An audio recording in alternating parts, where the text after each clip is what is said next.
Today on How It's Made Dream Cars, the Superformance Mark III, a car that brings a 60s racing legend to life.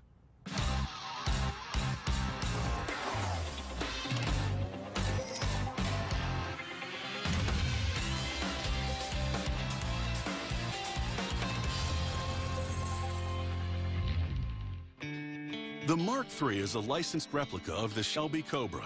The Shelby Cobra was developed by Carroll Shelby. In 1962, he combined an American V8 engine with a British AC Cobra body. The result was a powerful speed demon that dominated the race car world throughout the 1960s. Today, a company called Superformance builds a scaled-up version of the original Shelby Cobra, which they call the Mark III.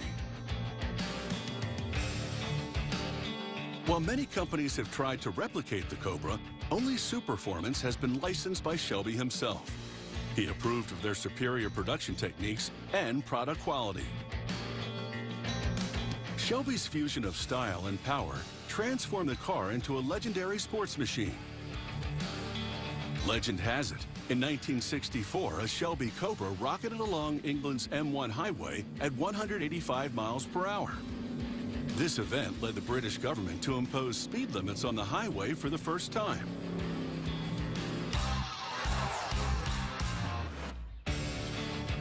The Superformance Mark III is built in Port Elizabeth, South Africa. Here, a technician welds together the car's chassis. He clamps the parts into a giant jig, then uses a MIG welding torch to fuse the metal. To build the Mark III's chassis, the worker uses 2x4-inch rectangular steel tubing. The chassis of the car follows a pattern known as parallel ladder construction. The result is an extremely strong and rigid chassis capable of handling the powerful forces generated by the car's V8 engine.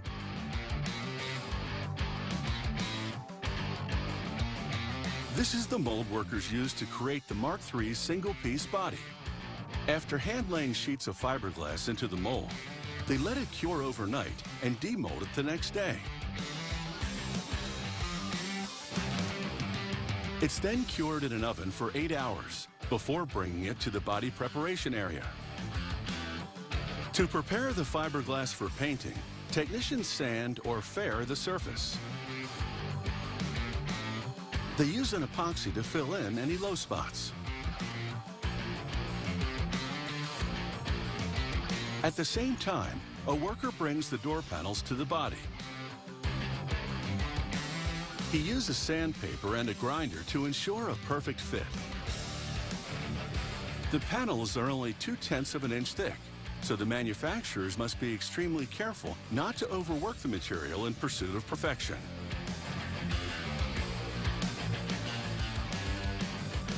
The technician now uses a gap gauge to measure the space between the body and the door. He sands the area around the circumference of the door to make sure the gap is uniform. It's no exaggeration to say that the Mark III is a truly hand-built car. Each one that is built features unique nuances. Another way that Superformance accurately replicates the Shelby tradition. The original Shelby Cobra was hand-built in England and customized in the U.S. It was a low-volume, high-quality work of automotive art.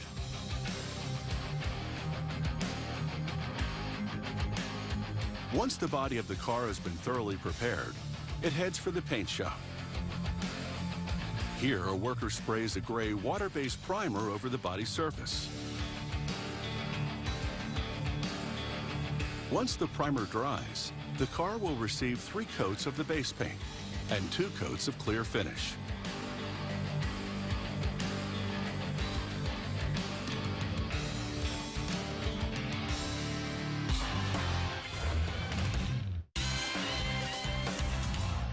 The Superformance Mark III isn't just a Shelby Cobra lookalike.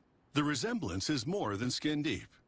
Superformance adheres closely to the original methods of manufacture used in the 1960s. A craftsman will now form the frame for the windshield. For this work, he uses an oxyacetylene torch, which burns a combination of oxygen and acetylene. Reducing the oxygen results in a cooler flame. He uses the cooler flame to coat a piece of extruded brass with black soot.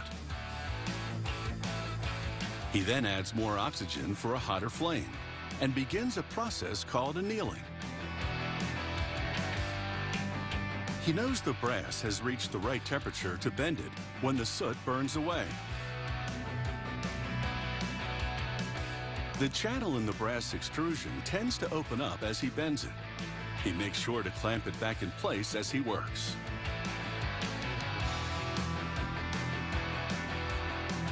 Once the windshield frame has been formed, a worker clamps it into a jig and fastens it on a bevel guide.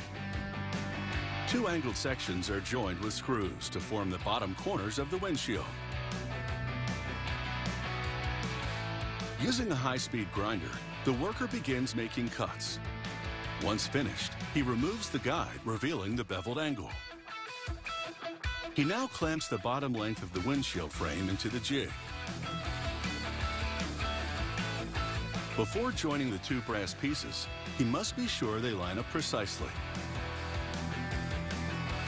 The construction of the windshield frame must be perfect.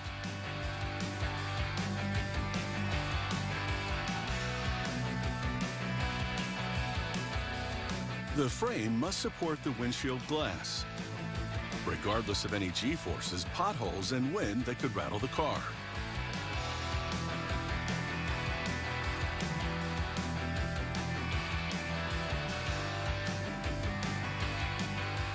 The brass will be plated with chrome for extra protection. This worker is preparing the surface for the plating process.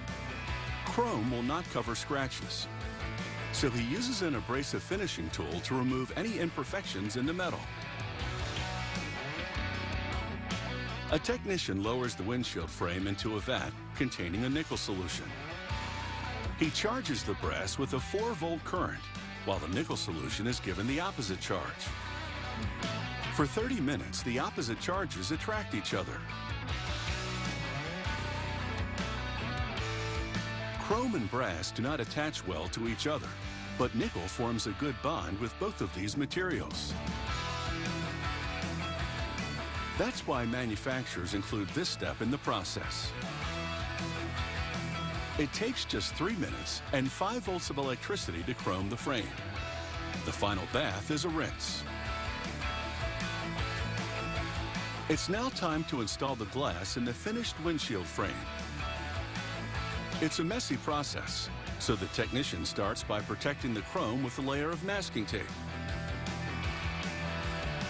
He then applies a powerful automotive-grade adhesive around the frame before sliding in the laminated shatterproof glass.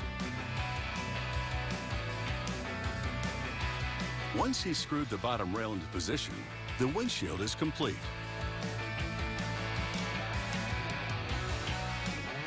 The worker uses a low-tech but highly effective technique to ensure a tight fit between the frame and the glass. Then he leaves the windshield assembly to dry overnight. The windshield will be one of the Mark III signature elements, helping to immediately identify it as a Cobra replica.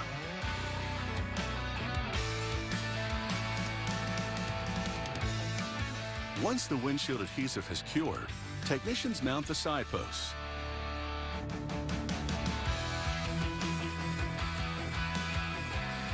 Like the windshield frame, the posts are made of chrome-plated brass. Next, the worker attaches small brackets to the side posts. These will be used to mount the wind deflector, which helps increase both driver and passenger comfort.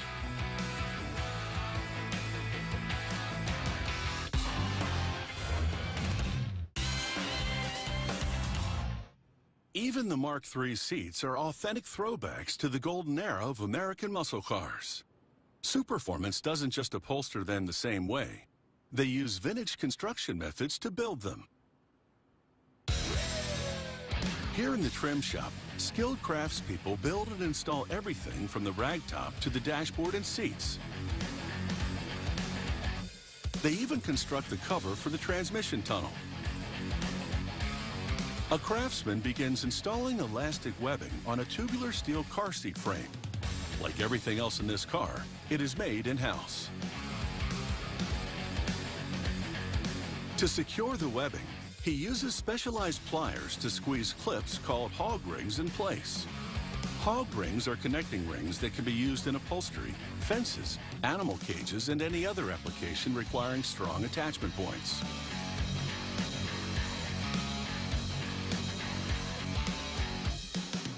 While most modern car seats are made of specially designed foam, the seats in 1960s muscle cars used woven, elasticated webbing.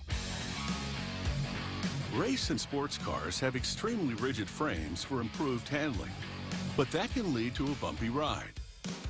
So the seats must be extra comfortable. Just like in the original Shelby Cobra, the seat covers are made with European automotive-grade leather. The worker carefully fits one in place to prepare it for the attachment process. Placing the seat on a purpose-built support, two craftsmen work together to stretch and attach the leather to the frame using hog rings.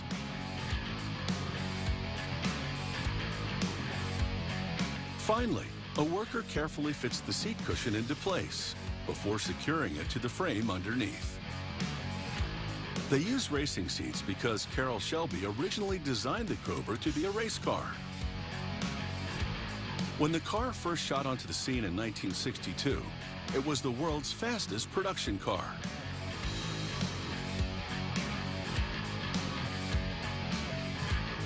A technician now fits the leather-upholstered dashboard with all the necessary gauges, dials, and toggle switches. Incredibly, these components are still made by the same manufacturer in the UK that supplied the original Shelby Cobras. Not only that, they used the original tooling to build them. Unlike the dashboard elements in contemporary cars, these are truly analog components. The giant aluminum wing nuts on the Mark III's wheels, called spinners, replace the multiple nuts that typically hold a wheel on a vehicle.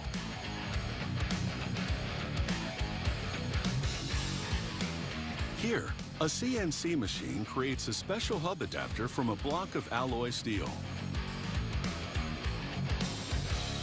This adapter will accommodate the spinner.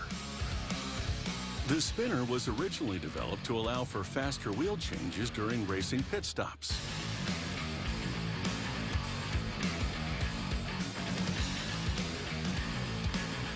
The CNC machine reduces the steel step by step with its high-tech tooling devices.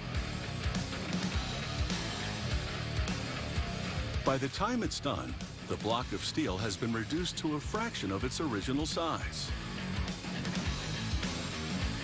In one of the sub-assembly areas, a technician now starts putting together the front suspension upright. He begins by carefully fitting a hub and rotor assembly over a spindle. He follows this with a washer and nut.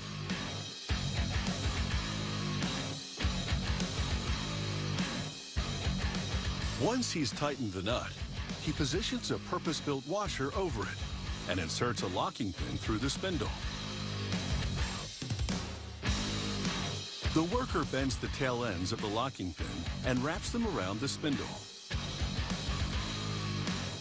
This two-part locking system is designed to ensure the nut can't come loose.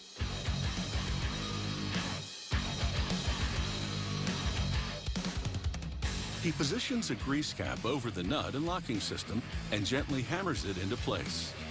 The front suspension upright is nearly complete, but a crucial component is missing: the hub adapter. After machining, the adapter gets a gold-colored anti-corrosion plating. He aligns the adapter with the drive pins and lowers it onto the upright. These drive pins are extremely important.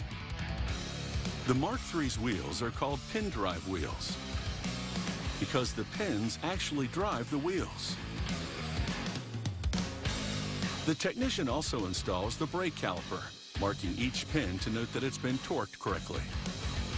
Now the upright assembly is ready for the next phase of production.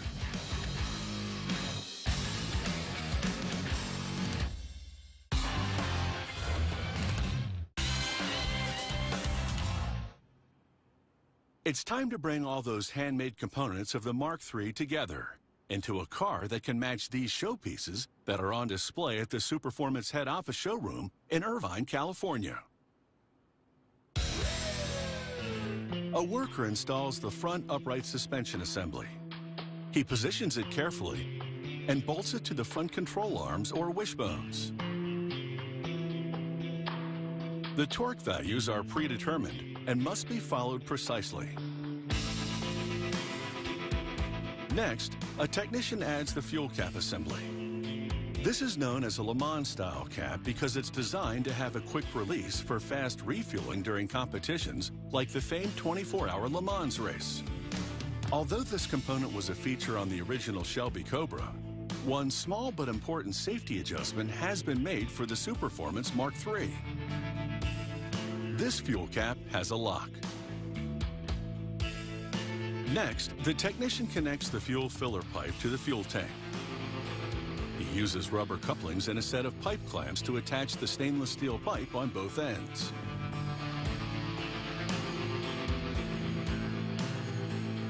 The technician installs a breather pipe, which will release air in the tank during fuel ups.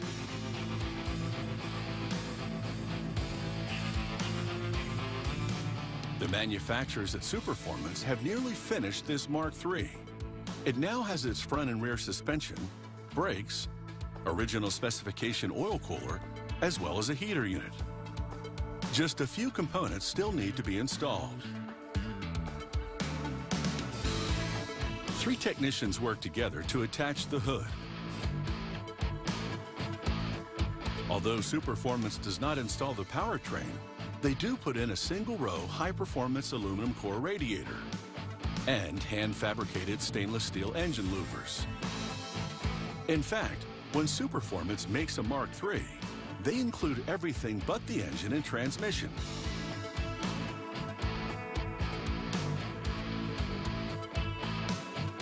Two workers now attach the finished chrome-plated brass-framed windshield to the car.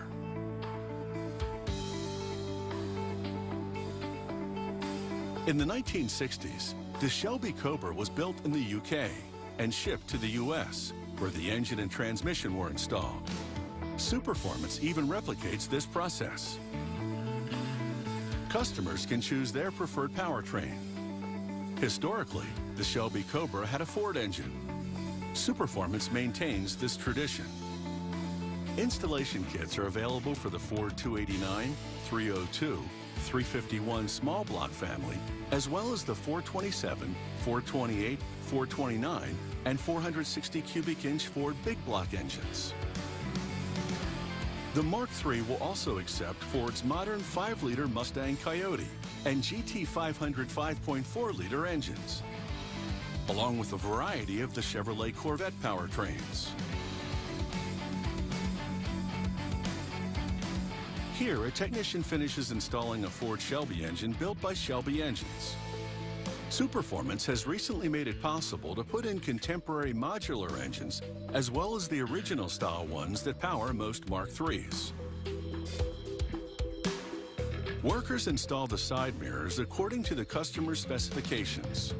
Here, the style is consistent with the 1960s racing era. Superformance also fits the Mark III with original style quick lifts, side pipes, roll bar, soft top, and tonneau cover.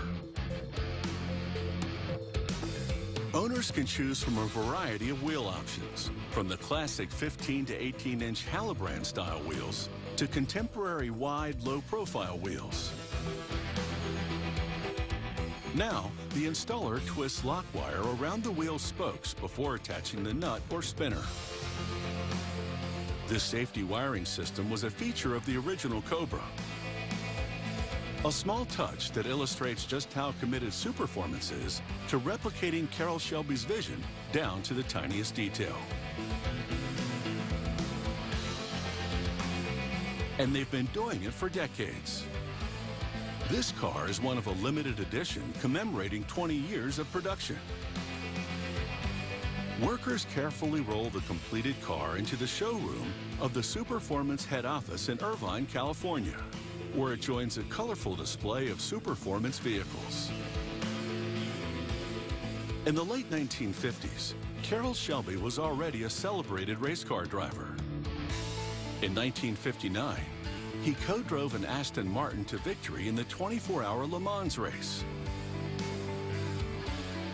While speeding through the course, he noticed a car called the Bristol, built by a British company called AC Cars. Several years later, Shelby transformed the Bristol into the Shelby Cobra. The Cobra evolved into a formidable racing machine, becoming the first American-built World Championship-winning car in history.